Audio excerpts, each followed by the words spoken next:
اسی لیے حضور اکرم صلی اللہ تعالی وسلم نے مکہ مکرمہ کی زندگی میں جہاں اللہ کی توحید اور آپ کی اپنی رسالت اور پیغمبری بار بار مکے والوں کو سمجھائی تھی، وہی ساتھ کے ساتھ یہ سمجھایا تھا کہ دیکھو مرنا ہے اور مرنے کے بعد دوبارہ زندہ ہونا ہے اور اپنے کیے کرائے کا جواب دینا ہے۔ اور مکے والوں کو یہ تینوں چیزیں گلے نہیں اتر رہی تھی، اس لیے کہ 360 خدا مان رہے تھے اور حضور ایک اکیلے اللہ کی دعوت دے رہے تھے۔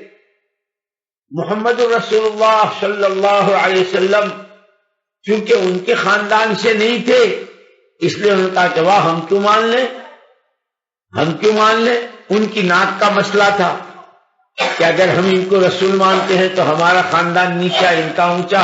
جیسے دنیا والے کہتے ہیں نا ہماری لڑکی ان کے خاندان میں کیسے جائے گی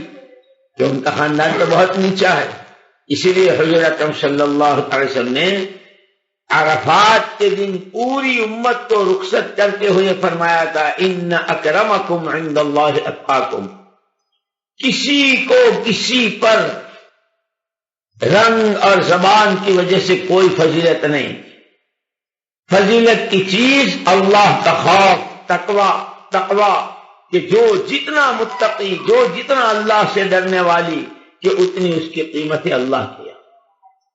تو عرض میں نے کیا میری محترم دینی بہنوں اور میرے بھائیوں کہ ہر مرد و عورت کے لیے دنیا میں آنے اور دنیا سے جانے، جب سے دنیا کا نظام اللہ نے شروع کیا ہے اس وقت سے برابر یہی دو راستے سب کے لیے ہیں، آنا ماں باپ اور پیدائش اور ولادت کے راستے اور جانا موت کے راستے۔ ان دونوں کے بیچ کا جو تھوڑا سا وقفہ ہے اس کا نام زندگی ہے، اور اس زندگی کا حساب ہر ایک کو دینا ہے۔ اب اگر یہ زندگی بنا کر گئے ہیں تو اس کا بھاؤ ملے گا، اس پر جتنے وعدے اللہ نے کیے ہیں، ہم نور کے ممبروں پر، ہم موتیوں کے ممبروں پر، جنتوں میں دودھ شہد پانے کی نہروں میں، اعلیٰ قسم کے پوشاکوں میں، اعلیٰ قسم کے کھانوں میں، اعلیٰ قسم کی نعمتوں میں، اور بعض مرتبہ تو یہاں تک فرما دیا حضور نے کہ تم کتنا سنو گے اور کتنا سوچو گے، ما لا عین رأت ولا اذن سمعت ولا خطر علی قلب بشر،